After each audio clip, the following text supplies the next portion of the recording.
Hello everyone, welcome back to my channel. दोस्तों, late evening कुछ महत्वपूर्ण खबरें निकल करके आ रही हैं, तो मैंने सोचा कि मैं आपको इससे अवगत करा दूं। तो आइए सबसे पहले जान लेते हैं खबरों की हेडलाइन। सावधान, मोहल्ला पाठशाला चला रहे हैं तो सतर्क रहिए। जनपद के अंदर स्थानांतरण समायोजन की नीति बनाने के दिए गए यह सुझाव। मानसून सत्र से पहले योगी कैबिनेट की बैठक आज। 32 प्रस्तावों को मंजूरी मिलने की संभावना।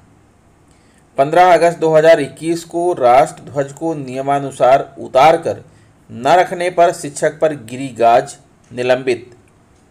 शिक्षक पर दिन दहाड़े ताबड़तोड़ फायरिंग, लाठी डंडों से पीट कर किया अधमरा। दोस्तों, आइए देखते हैं खबरें विस्तार से। यहाँ दोस्तों, आप देख पा रहे हैं खबरें विस्तार से किंग्समैन ई-हैव यूट्यूब चैनल पर। शिक्षक पर दिन दहाड़े ताबड़तोड़ फायरिंग, लाठी डंडों से पीटकर किया अधमरा, हालत गंभीर। अमेठी का खबर है दोस्तों।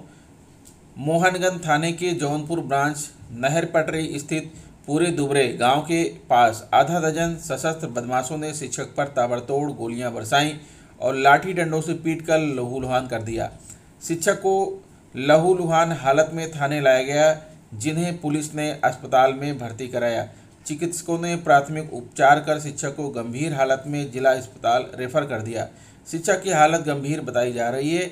शिक्षक पर हुए हमले की खबर क्षेत्र में आग की तरह फैल गई। क्षेत्रीय विधायक, ब्लॉक प्रमुख व प्राथमिक शिक्षक संघ के पदाधिकारियों समेत लोगों की भीड़ लग गई। शहरी निवासी शिक्षक संतोष कुमार तिवारी उर्फ राजू सोमवार की सुबह राजापुर गांव एक दाह संस्कार में शामिल होकर बाइक से घर लौट रहे थे। तभी पहले से घात लगाए बैठे हमलावरों ने उन पर ताबड़तोड़ फायर झोंक दिए। घबराए शिक्षक बाइक से गिर गए और हमलावरों ने उन्हें लाठी डंडों से भी पीटा, जिससे वह गंभीर रूप से घायल हो गए। साथ में मौजूद लोगों की चीख पुकार पर आसपास के लोग आ पहुंचे। तब तक हमलावर उन्हें छोड़कर भाग निकले। ग्रामीणों की मदद से उन्हें लहूलुहान हालत में थाने लाया गया। पुलिस ने शिक्षक को सामुदायिक स्वास्थ्य केंद्र तिलोई में भर्ती कराया, जहां चिकित्सकों ने उपचार कर उन्हें जिला अस्पताल रेफर कर दिया। केंद्र अधीक्षक डॉक्टर अभिषेक शुक्ला ने बताया कि शिक्षक को गंभीर चोटें आई हैं, इस नाते उन्हें जिला अस्पताल रेफर कर दिया गया है। घायल शिक्षक ने गाँव के ही कुछ लोगों के शामिल होने की बात कही है। फिलहाल अभी तक तहरीर नहीं दी गई है। पुलिस हमलावरों की तलाश में जुट गई है। इंस्पेक्टर भूपेंद्र सिंह ने बताया कि हमलावरों की तलाश में पुलिस टीम लगा दी गई है।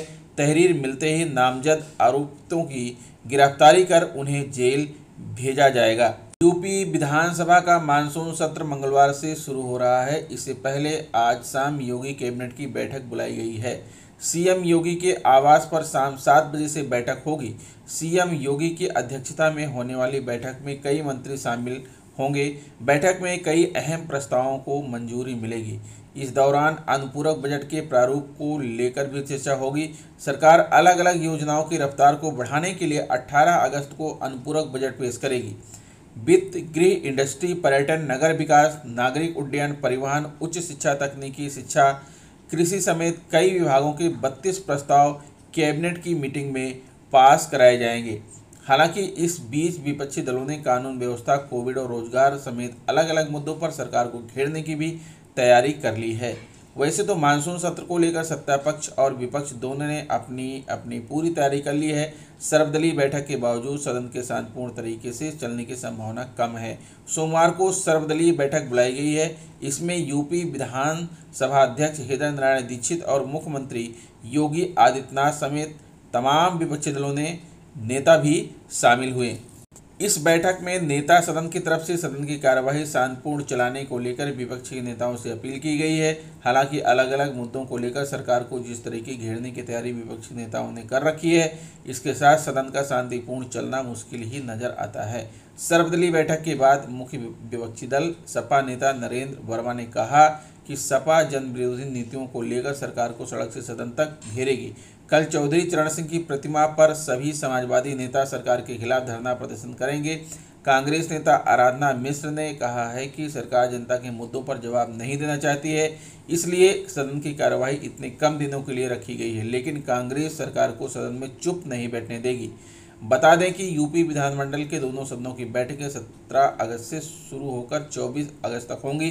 17 अगस्त को निधन के निर्देश लिए जाएंगे।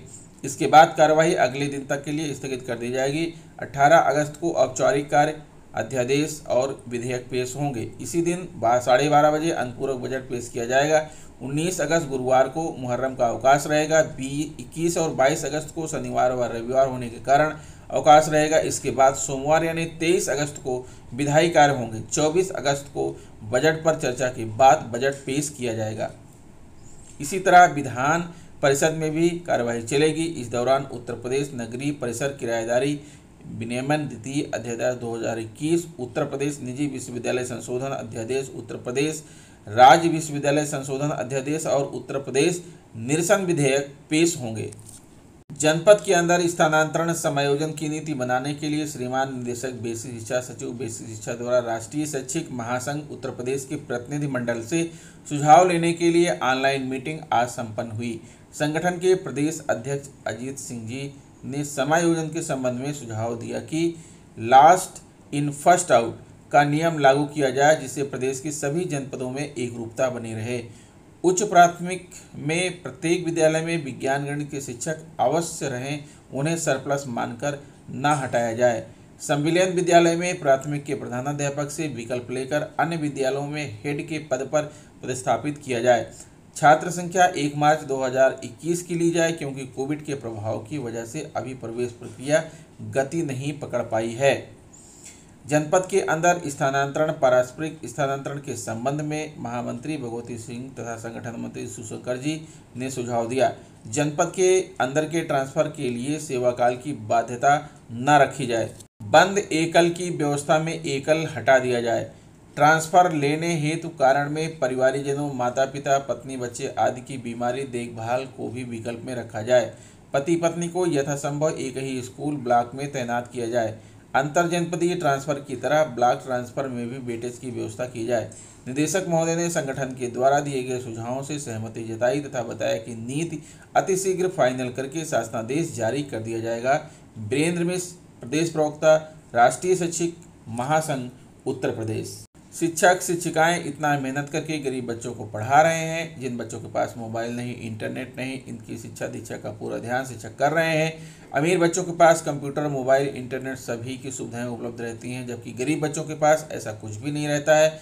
ऐसे में सरकारी शिक्षक इन बच्चों को पढ़ाने के लिए मोहल्लों में जा जाकर पढ़ा रहे हैं, लेकिन कुछ लोगों को यह पढ़ाई रास नहीं आ रही है। टीचरों को परेशान करते हैं, कुछ पत्रकार भी परेशान कर रहे हैं। शिक्षकों को मोहल्ला क्लास में काफ़ी परेशानी का सामना करना पड़ रहा है। एक तरफ विभाग की तरफ से कोई प्रत्यक्ष आदेश न जारी होने की वजह से भी परेशानी का सामना करना पड़ रहा है। विभाग की तरफ से परोक्ष रूप से आदेश दिया जा रहा है बच्चों को पढ़ाने के लिए, जिसकी वजह से आए दिन शिक्षकों के सामने नई नई समस्याएं और नई नई परेशानियां सामने खड़ी हो रही हैं। इसी तरह की एक समस्या आपको इस वीडियो के माध्यम से दिखाएंगे। दोस्तों, यह घटना बलिया की है। आप देख पा रहे हैं कार्यालय जिला बेसिक शिक्षा अधिकारी बलिया, और ये है आज 16/8/2021 की निलंबन आदेश श्रीमती बिंदु गौड़, सहायक अध्यापक, और ये आप देख पा रहे हैं शिक्षा क्षेत्र पंदा, खंड शिक्षा अधिकारी पंदा की संस्तुति के आधार पर मीडिया एवं सामाजिक कार्यकर्ताओं द्वारा अवगत कराए जाने की दिनांक 15 अगस्त 2021 को ध्वज को नियमानुसार उतार कर नहीं रखा गया, जिससे दिनांक 16 अगस्त 2021 के प्रातः तक विद्यालय पर ध्वज दिखाई दे रहा था कि फोटोग्राफ वायरल होने के दृष्टिगत आपके विरुद्ध पाए गए प्रथम दृष्टया निम्न आरोपों में तत्काल प्रभाव से आपको निलंबित किया जाता है।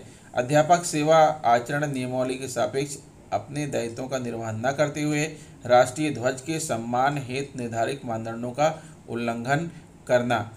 फ्लैग कोड ऑफ इंडिया के पार्ट 2 SEC 2.2 सब SEC XI में विदित where is the flag is displayed in open, it should as far as possible be flown from sunrise to sunset respective of weather condition का उल्लंघन करना, अपने कर्तव्यों के निर्वहन में घोर लापरवाही करना, अपने राष्ट्रीय कर्तव्यों के प्रति स्वेच्छाचारिता का आचरण करना। निलंबन में श्री प्रभात कुमार श्रीवास्तव खंड शिक्षा अधिकारी नवानगर को जांच अधिकारी नामित करते हुए उन्हें निर्देशित किया जाता है कि आरोप पत्र अधो हस्ताक्षर के अनुमोदित कराकर जांच की कार्यवाही नियमानुसार 15 दिन के अंदर पूर्ण करें। निलंबन अवधि में आपको कंपोजिट विद्यालय खेजूरी क्षेत्र पंदाह पर संबद्ध किया जाता है। निम्नलिखित की अवधि में श्रीमती बिंदु गौड़ को वित्तीय नियम खंड 2 भाग 2 से 4 के मूल नियम 53 के प्राविधानों के अनुसार जीवन निर्वाह भत्ते की धनराशि अर्ध वेतन पर देय अवकाश वेतन की राशि के बराबर देय होगी तथा उन्हें जीवन निर्वाह भत्ते की धनराशि की महंगाई भत्ता यदि ऐसे अवकाश वेतन पर देय है वो भी अनुमन्न होगा, किंतु ऐसे कर्मचारी को जीवन निर्वाह के साथ कोई अन्य महंगाई भत्ता देय नहीं होगा जिन्हें निलंबन से पूर्व प्राप्त वेतन के साथ महंगाई भत्ता का उपांतिक समायोजन प्राप्त नहीं था। निलंबन के दिनांक को प्राप्त वेतन के आधार पर अन्य प्रतिकर भत्ते के निलंबन की अवधि में इस शर्त पर देय होंगे जब उसका समाधान हो जाए कि उनके द्वारा उस मद में व्यय वास्तव में किया जा रहा है जिसके लिए उक्त प्रतिकर भत्ते अनुबंध हैं। उपर्युक्त प्रस्ताव 2 में उल्लिखित मदों का भुगतान तभी किया जाएगा जबकि श्रीमती बिंदु गौड़ इस आशय का प्रमाण पत्र प्रस्तुत करें कि वह किसी अन्य सेवायोजन व्यापार वृत्ति व्यवसाय में नहीं लगे हैं अथवा निलंबन अवधि में नियमानुसार जीवन निर्वाह भत्ता देय होगा, जबकि आपके द्वारा अन्य कोई वृत्ति न किए जाने का प्रमाण पत्र प्रत्येक माह प्रस्तुत किया जाएगा। शिवनारायण सिंह, जिला बेसिक शिक्षा अधिकारी, बलिया। तो दोस्तों ये रहा आज का बिग ब्रेकिंग न्यूज़। आशा करता हूँ वीडियो आपको अच्छा लगा होगा। अगर वीडियो अच्छा लगा है तो प्लीज़ मेरे चैनल को सब्सक्राइब कर लीजिए, बेल आइकन को प्रेस कर दीजिए। मिलते हैं आपसे नेक्स्ट वीडियो में कुछ नई जानकारी लेकर, तब तक के लिए नमस्कार।